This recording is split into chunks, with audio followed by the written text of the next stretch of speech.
Friends, I was at a wedding this past week where I saw an exercise in public speaking. The groom was asked to give a speech. He protested. He said he had never given a speech before in his life. He would be very embarrassed, and he begged off, but everyone insisted. He stood up in order to cover his embarrassment and perhaps to get a little support. He leaned his hand on the shoulder of the bride. He began his talk saying, "This thing has been forced on me."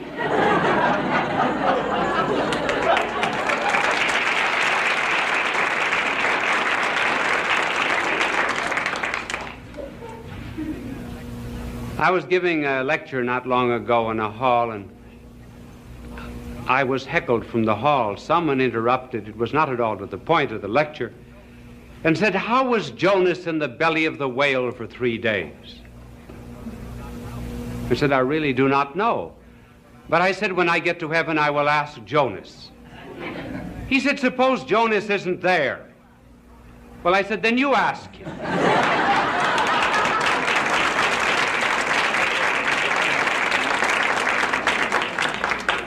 As you heard, this telecast is on the mentally sick, sympathy for them. Perhaps a good way to introduce it is to tell you a story of 2 dogs that were walking down Park Avenue the other day, and one of them said to the other, who was quite an aristocratic little French poodle whose name was Peluche, he said, "I understand you're having nervous trouble." "Yes," he said, "I think I'll have to go to a psychiatrist." The other dog said to Peluche, "Well, why don't you do it?" Peluche said, "I can't. Not allowed to get on a couch."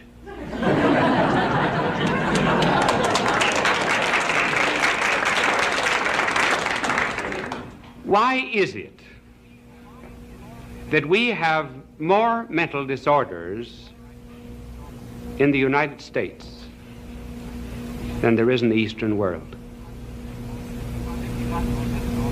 51% of the hospital beds of the United States are occupied by mental patients. A mental breakdown is almost peculiar to Western civilization. The reason is this: what keeps people normal is being under necessity. That is to say, having a destiny to work out, or the fulfillment of a quest of some kind. Now, the Eastern people are under a very elemental necessity. There are 2 kinds of necessities. One of them is physical. The Eastern people have to satisfy the elemental requirements of life, the 3 R's. In other words, they have to have a roof for their head, rags on their back, and rice for their stomachs. And as long as they are bound to strive to keep body and soul together, they keep normal. Our Western civilization is not under a physical necessity. There still is another necessity, which is moral. That moral necessity keeps people normal. It is the drive to be virtuous, to lead the good life, to eventually save one's soul. Now, if people do not have either a physical necessity or a moral necessity, they are apt to crack. That's one of the reasons why in our Western civilization we have not the problem of the 3 R's, we've got the ABCs: anxieties, boredom, and complexes. Now we might ask, what are, from a popular point of view, after all this is not a medical discourse, the principal kinds of mental disorders from which people can suffer? Well, they are 2 kinds, and we will describe them quickly and as briefly as possible. One of them is psychoses. The other, neuroses. One difference between the two is that this is organic. It is constitutional.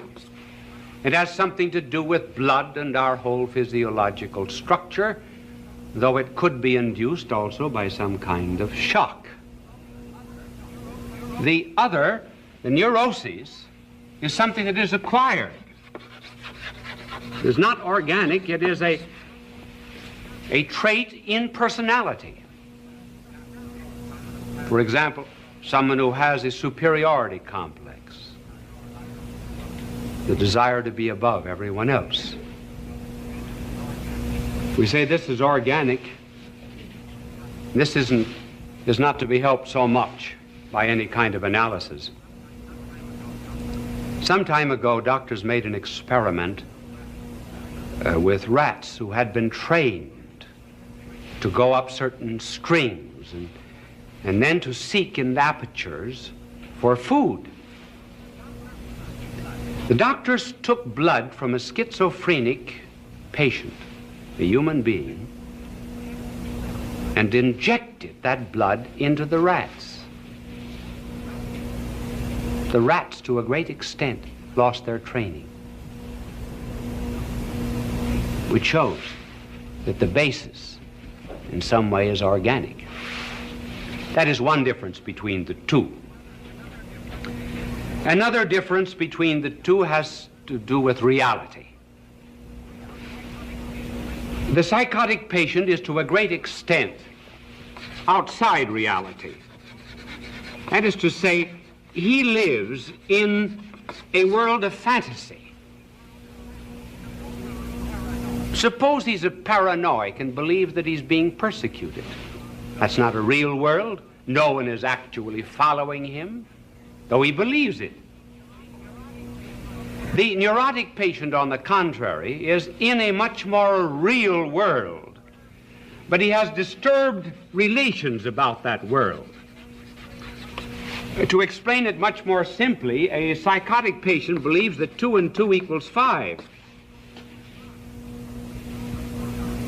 Therefore, he's wholly out of contact with the real world, has a logic all of his own. That's one of the reasons why it's rather difficult to use argumentation and reasoning with psychotic patients. The neurotic patient believes that 2 and 2 equals 4, but he's worried about it. Then another difference here, the psychotic has little responsibility, but has some responsibility. Here, there is great responsibility. The neurotic is in flight from responsibility, a flight to illness.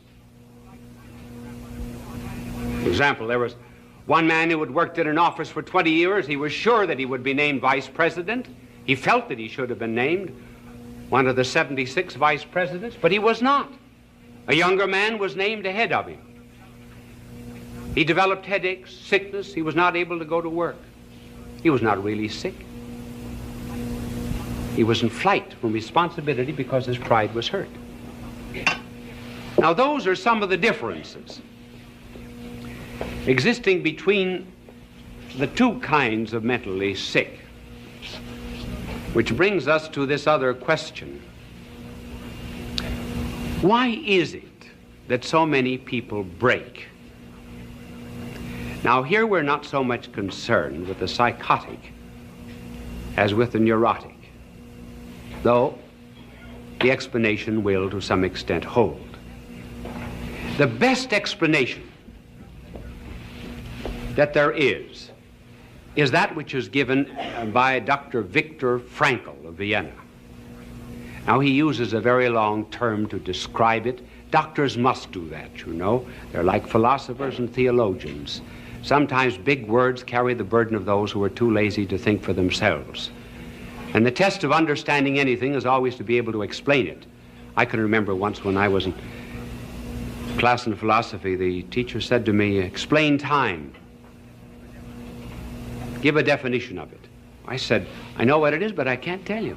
He said, "You do not know what it is. If you knew what it was, you could tell me."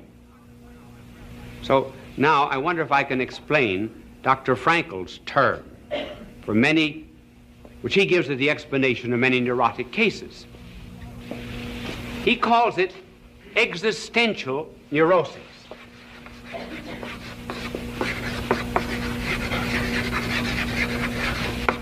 In other words, it has to do with a meaning for life. He says that the drive is not a will to pleasure, not a will to security, not a will to superiority, but the essential drive of life is a will to meaning. For example, a person would not have a gadget in his house 10 minutes without knowing what it was for. But some people will live 10, 20, 30, 40 years without knowing why they're here or where they're going. After all, that's the first question that has to be answered. And until that question is answered, namely the meaning of existence, one is apt to develop a neurosis. After all, when you go to the dentist, sit down in his chair. Before the dentist applies the drill, he has a right to say to you, what is your philosophy of life? Because if your philosophy of life is wrong, he can't be sure you'll ever pay your bill.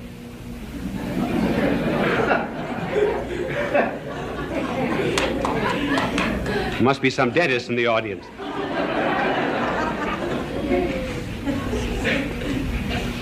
And see that existential neurosis, how it works out in a small way on Sunday. Some people have Sunday neuroses. They do not know what to do with their time.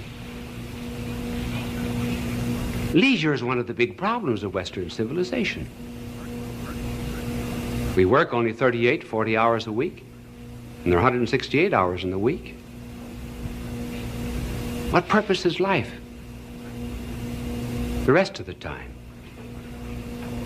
One of the reasons for juvenile delinquency, and we should call them not juvenile delinquents, but lawbreakers or hoodettes, little hoodlums.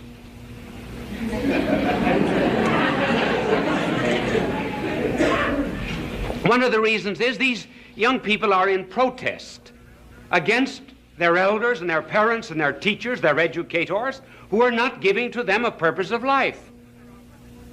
So they're out to destroy. They can see no goal or purpose in anything.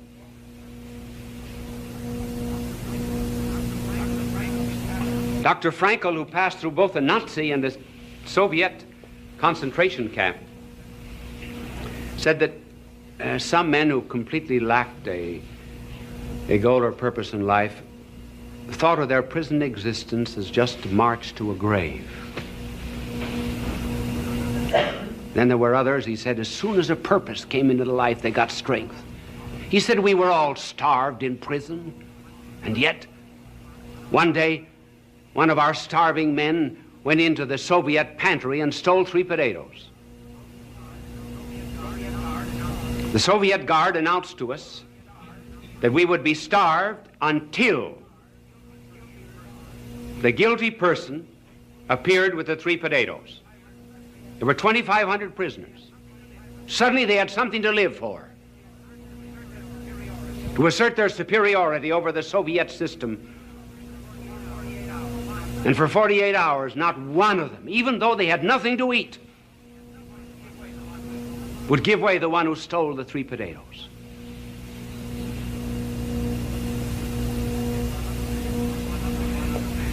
He said one other man who was suffering every form of torture in this concentration camp, and someone said to him, "How do you bear it so well?" He said, "When I came in here, I made a pact with God. I promised him that I would endure every manner of suffering without any kind of protest, if only my wife would be spared from a Soviet prison camp." And that's what makes the difference. Example with our missionaries in China.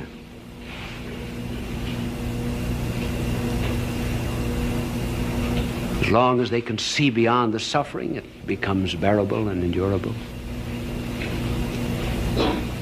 One woman was telling me that every day when she was let out into the prison yard, the guard would open the prison just about that wide and take her 2 or 3 minutes to squeeze out, and all of that time he would keep spitting in her face.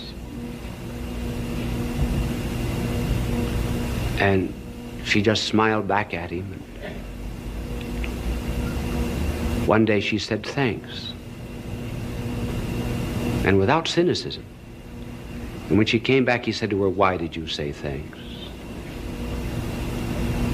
He said, "Because you made it possible for me to understand how our Lord felt when he was spat upon." There was purpose.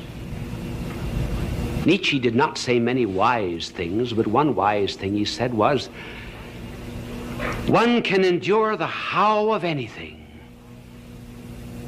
if you only know the why." And Dostoevsky, who suffered so much in a Siberian prison at the close of the last century, said, "I pray to God that I may be worthy of my sufferings." He was not suffering from a neurosis caused by the meaninglessness of life. Why is it that we have more sympathy for the physically sick than the mental? They get little sympathy. One reason is, I suppose, we have no experience of the mentally sick. We understand physical suffering. Then we attach a shame to mental sickness. We regard it as a stigma. If someone in the family is sick, we hide it. We do not hide the fact that someone has cancer, tuberculosis. I know of no spiritual book that has been written just for the mentally sick, for the psychotic and the neurotic. Now here's the point that I want to make. Whenever people suffer and we bring them consolation, we always tell them about our Lord on the cross. You see, our blessed Lord took upon himself all the sufferings of the world. First of all, because they were the effects of sin. And also, so that we could never say, God does not know what it is to suffer. And also, that later on, when he had triumphed over his sufferings, that we might see in others his agony all over again and be sympathetic to them. But when we talk to the sick, it's almost always to the physically sick, hardly ever to the mentally sick. Are they deserving of sympathy? I believe, really and truly, that our Lord suffered on the cross for the physically sick, and in the Garden of Gethsemane for the mentally sick.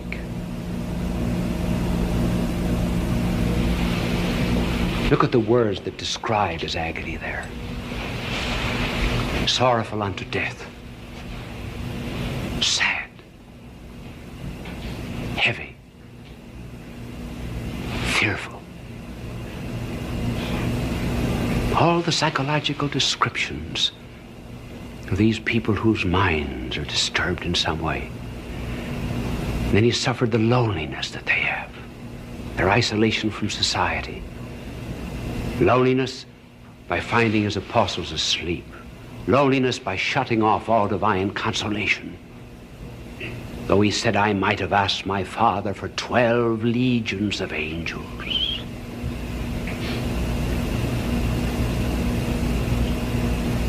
But more than that, he entered into their agony. It was mental agony he suffered for them. There are various levels of pain. In order to understand his agony, just recall that animals do not suffer as much as we do. We're very apt to read into an animal suffering, but it is actually quite unjustified. An animal may be in pain, say, for 2 or 3 hours, and there's each beat of pain. But the animal never adds up the beats. What might be the 20th stroke of the hammer of pain is not to him the 20th stroke. It's isolated, it's unrelated. It's just that moment. But when we suffer, we go back to the past. We say, oh, I've been suffering from this for 3 years, 7 years. And we pull all of that past up to the present moment and load it on the present. And then we look in the other direction. We look off into the future. Maybe 5 more years, maybe 10 more years. I will be tortured. And then we pull that back upon ourselves. And the present moment has within itself the addition of all that has been and all that we can imagine it will be. That is why we try to distract the sick, to break up that continuity. Now, in the case of the agony in the garden, our blessed Lord was suffering not physically. He was suffering spiritually and mortally. What physical pain is to you and me, that moral evil is to him. Rather difficult for us to understand that, but it is true that only the innocent understand what guilt really is. So he begins to take upon himself all of the guilt of the world, all of that guilt that produced in some way, however indirectly, all the psychotic patients of the world. And all of the denial of guilt that produced all the neurotic patients of the world. And that is principally what neurosis is, the denial of the responsibility of their own guilt. And he took all of that upon himself as if it were his own. And the very thought of it, denying himself all divine encouragement, was so great that it drew from out of his body blood that fell as beads forming a rosary on the olive roots, a blood-red rosary of redemption. So that from that moment to this, the mentally sick could never say he does not know what it is to be sad and sorrowful unto death. And also, in order that we might see in all of the mentally sick of the world the continuation of the agony in the garden. Maybe from now on we'll have more sympathy for the mentally sick. Bishop Sheen will return in just a moment.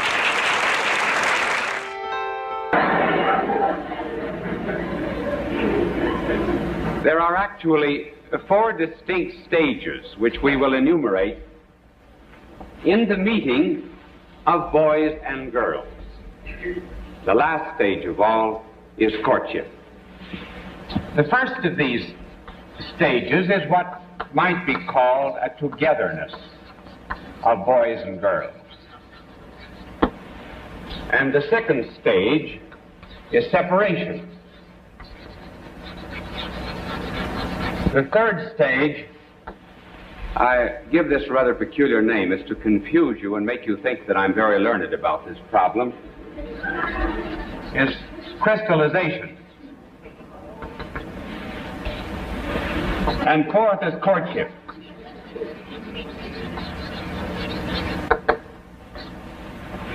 You know, I actually didn't spell that thing out because I don't remember whether there's 1 or 2 L's in it. 2 L's, aren't there? Crystallization? Well, I'll leave it that way. It's much better. I should have looked for a synonym.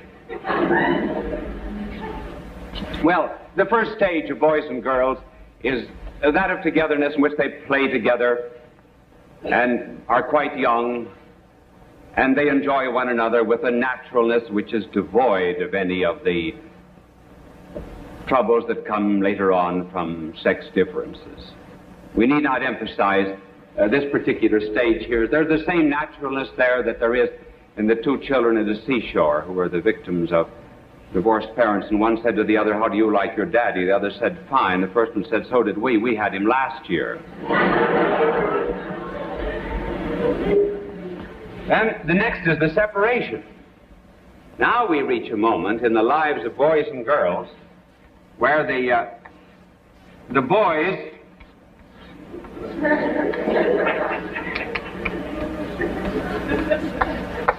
separate from the girls.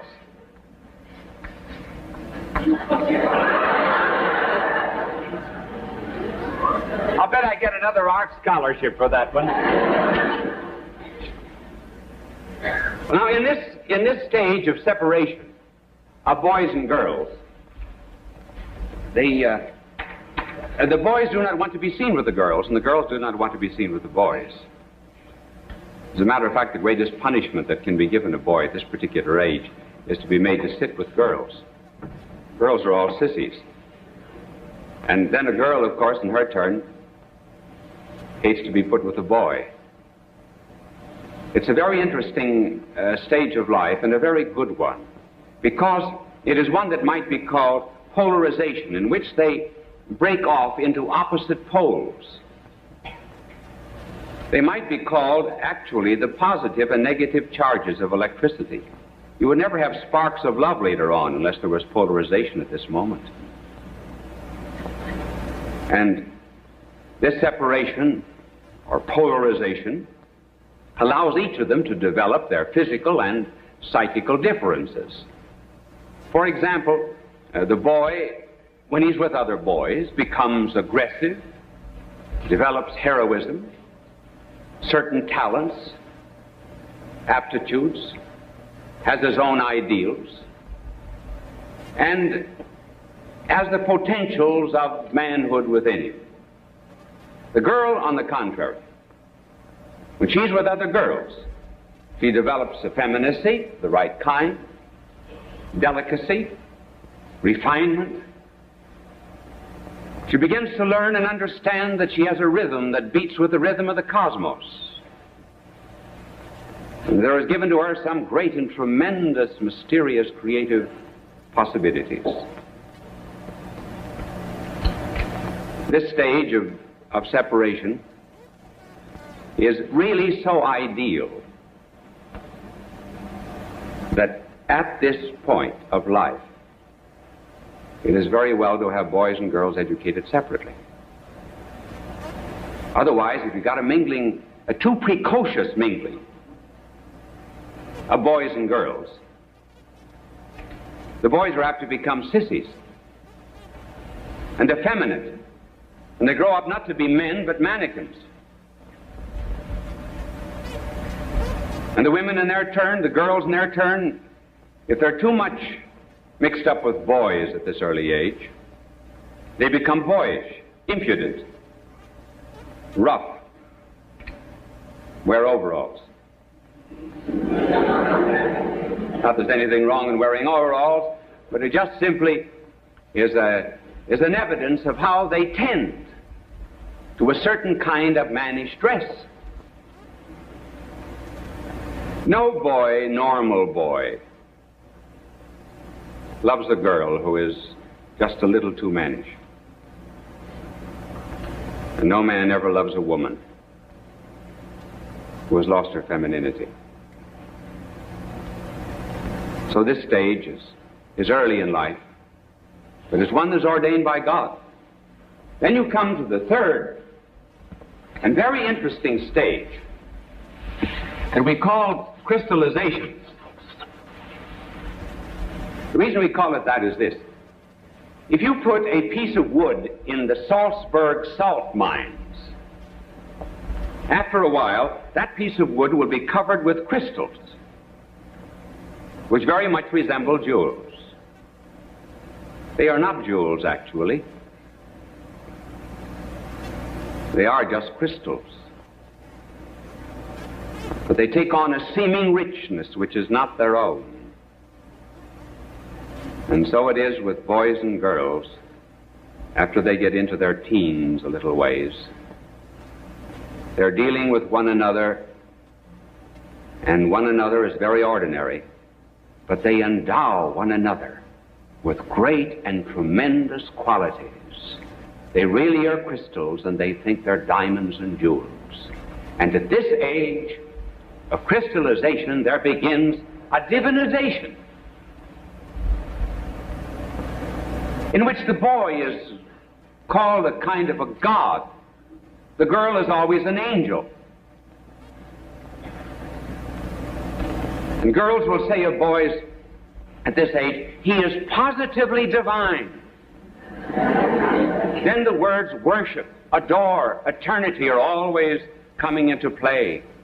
My little angel told me before I came out, I told him about the girls were called angels at this age. He said it'd be well to inquire if an angel can cook, particularly angel cake. Well, at this stage of divinization, there is something right and there's something wrong. And here very often is where parents and educators fail to understand the psychology of youth, simply because they do divinize one another. And they turn crystals into jewels. There's something right and good about this. They would not have had this instinct for turning girls into angels and men into some kind of divinity if there was not already awakening within their soul a love of the infinite itself. They have not only bodies, they have souls, and instinctively these young people know that they were made for infinite happiness. God intended them to have it. There ought to be an ecstasy. There ought to be an unending thrill. They ought to be with the divine. They ought to be with the angels, certainly. And parents and educators should not make fun of young people who crystallize and divinize one another. Why is it that there's so much religion, and the words of religion are so much bound up with love at this stage? It's because love and religion always go together. Just like hate and communism go together, so do love and religion. Their mistake, however, is to place the infinite in the finite, and to think that the infinite happiness and love and ecstasy and thrill that they want, thrill that is unending, is to be found in something that is purely corporal and physical. That's their mistake. But their craving is right. And a certain amount of sympathy toward the young at this stage can lead them on to a right appreciation of what is good and what they're really seeking.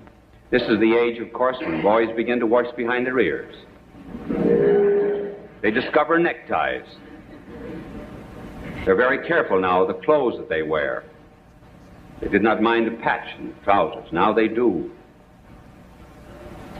They begin to have pin-up girls in their rooms. I heard of two soldiers in Korea. They had beds next to one another, and one of them had a lot of pin-up girls above his bed, and he was studying, and the other soldier said to him, "Remember, they're 85% water."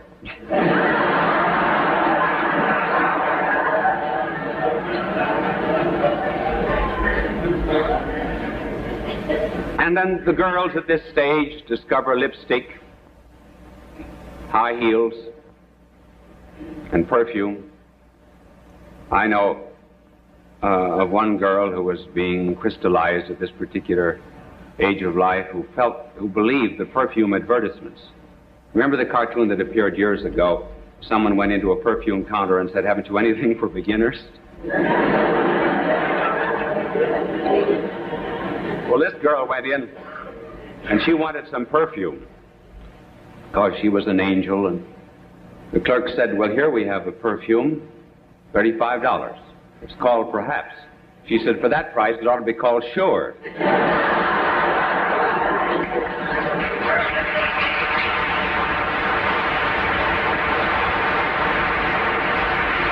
So this is also the stage when boys and girls are absolutely convinced that their parents know nothing at all about love. The parents are old-fashioned. They're behind the times. They're outmoded. We're living in the 20th century. They were Victorian. They're back in the 19th century.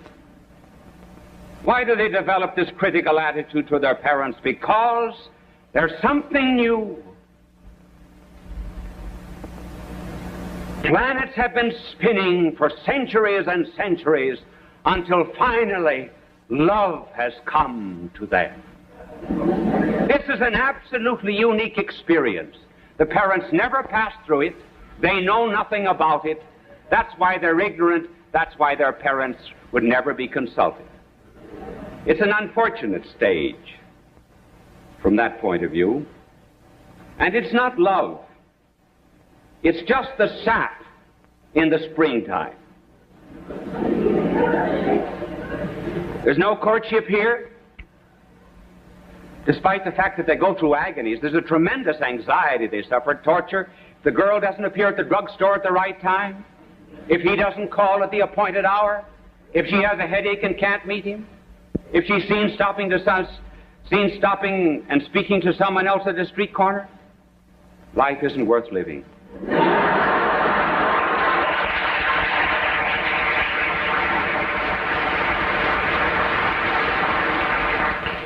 This has rightly been called puppy love.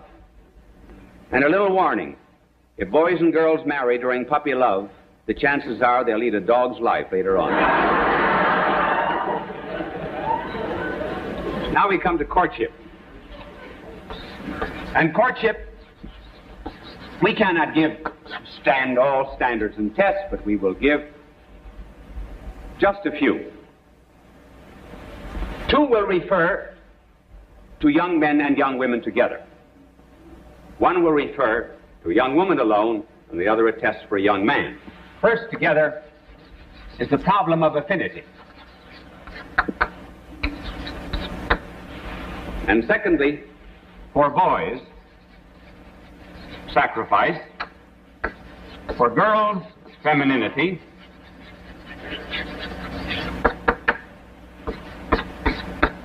And fourth, the ability to pray together. Now, first, affinity.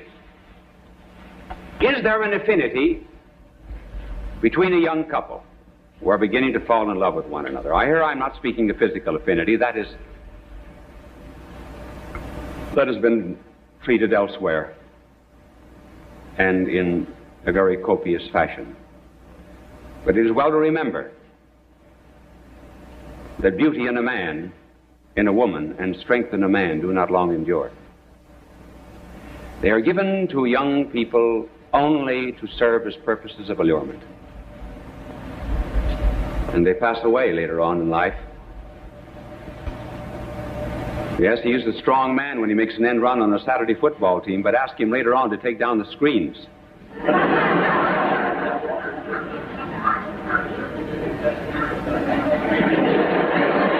I must have hit someone with that one.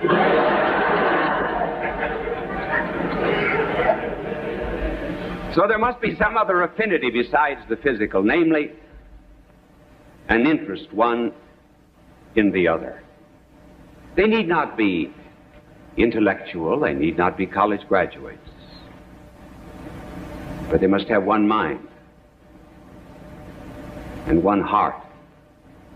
If, for example, the husband is a salesman, he comes home at night and says, "Listen, dear, wonderful, wonderful thing happened. I sold 1,000 refrigerators today." And she says, "How do you want your eggs?" Well, that's one of affinity. A musician, for example, should never marry a woman who's tone deaf. But above and beyond all that, married life is very much like a game of tennis. There's a give and take. And there should be an abundance of that. And the real test, as they come closer to one another, is to ask if they can share not only the joys of life, but also the frustrations. A symphony is made up of a treble and bass. There are indeed melodious notes, but there are also counterpoints, and there are seemingly opposing and conflicting themes, and yet all of them, in some beautiful fashion, are molded together into harmony. So too, if there's true affinity, the crosses and trials of life will be understood by both, as well as the joys. That is the first condition.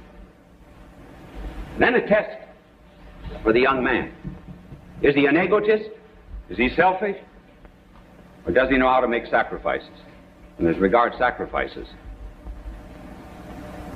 remember, sacrifices are born of love. That's the reason he gives a ring of gold instead of tin. Because it costs something. If he's egotistic before marriage, he'll be egotistic afterwards, more so. If he sends you 100 flowers before marriage, you'll get 10 afterwards. If he has 4 roses before marriage, he'll have 40 roses afterwards.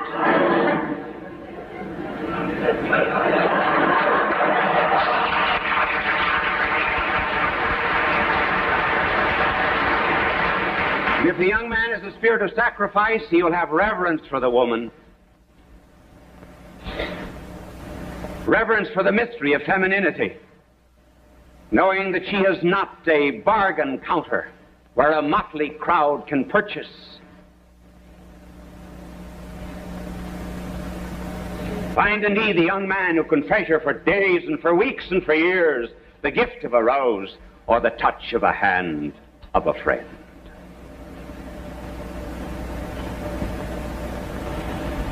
Now a little test for the young women on the part of the men. Has she femininity? What does that mean? Every woman was made to be a mother, either physically or spiritually. Physically by the generation of physical life, and spiritually by the generation of spiritual life, and by tending the ills of others, and by serving divine and holy causes. And if she is a true woman, she will be looking forward to preserving strength and beauty. His strength and her beauty will fade. But will she be able to give him the assurance? And has she an interest, for example, in prolonging his strength into the boys of the family and prolonging her beauty into the daughters? Has she depth so that there will be, as life goes on, a progressive revelation of mysteries? Not just the mystery of the flesh, but the mystery of her mind, the mystery of her heart, the mystery of her soul. As she brings forth the incarnation of their mutual love, and as she reveals the ability to train minds and hearts and souls, she reveals the mystery of motherhood, something he never saw in her before. And above all, as she reveals the greatest of all the arts, the art to be a mother. If she is the right kind of a woman, then the man will say to her, as Dante said to Beatrice, I look on Beatrice and Beatrice looks on God. As Leon Blois said, the more a woman is holy, the more she's a woman. And finally, can they pray together? If they can pray together, then there will be fidelity. Then they will have the same conscience, and where there's the same conscience, there's charm. And charm never ages. Now they begin to understand why they wanted the infinite and the angels and the divine in that younger period of crystallization. Now they begin to see that religion and love are really combined. Why is it, for example, they speak of our love, as if it were something outside of both, as if it were more than the addition of the love of the thou and the I. Why do they speak of this curious thing, our love, if it be not a reflection of the divine love of the triune God, where there is the lover, the beloved, and love?